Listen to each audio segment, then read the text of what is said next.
করেছি তখন দেখেছি যে পলিটেকনিক্যালে দুইটা শিক্ষকদের গ্রুপ থাকে, একটা ডিপ্লোমাদের পক্ষে আর একটা বিএসসিদের পক্ষে। আমার মনে হয় এটা লক্ষ্মীপুর নাই, ঠিক আছে?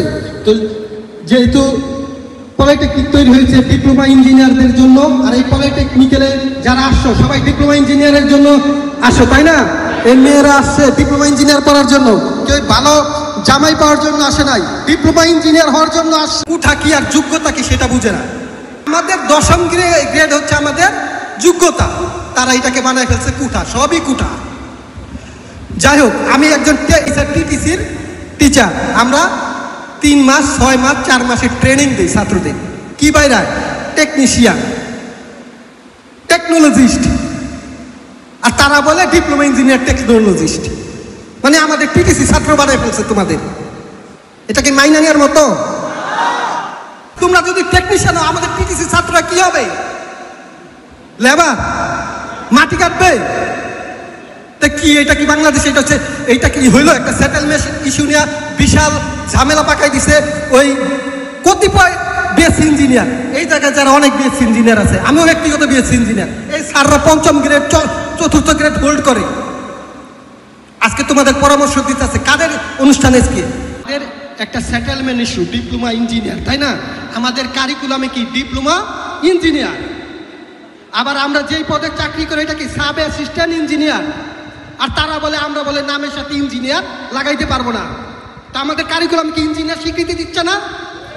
আমাদের পদে কি ইঞ্জিনিয়ার দিচ্ছে না?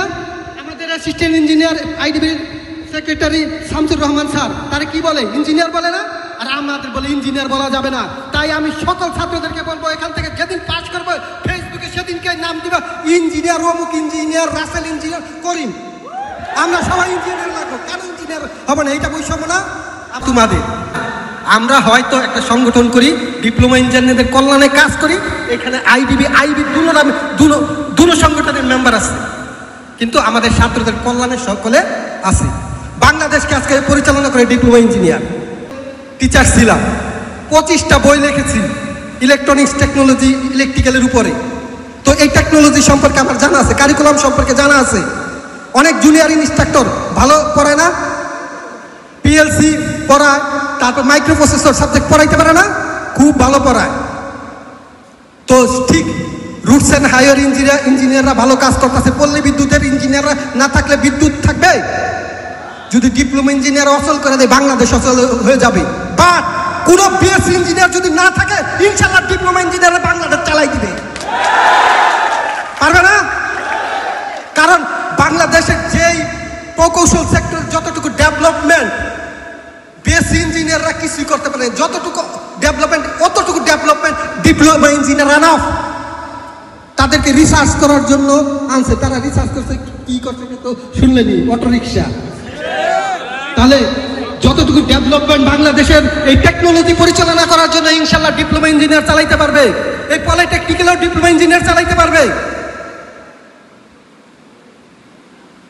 তো যাই হোক, আন্দোলন সংগ্রামের একটা ডেডলাইন আছে।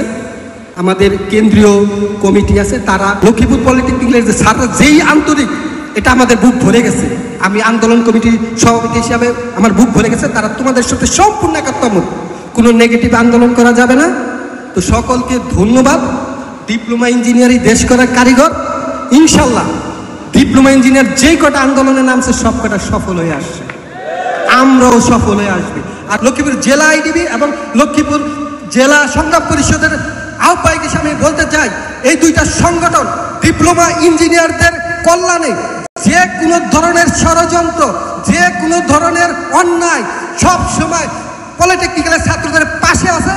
আন্দোলন সংগ্রাম প্রয়োজনে আমাদের চাকরির বিসর্জন হবে, তাও এই ডিপ্লোমা ইঞ্জিনিয়ার অধিকার বঞ্চিত হবে না ইনশাল্লাহ। সেই আশা আহ্বান ব্যক্ত রেখে এবং আজকের অনুষ্ঠানের সকল উপস্থিতিকে ধন্যবাদ জানাই।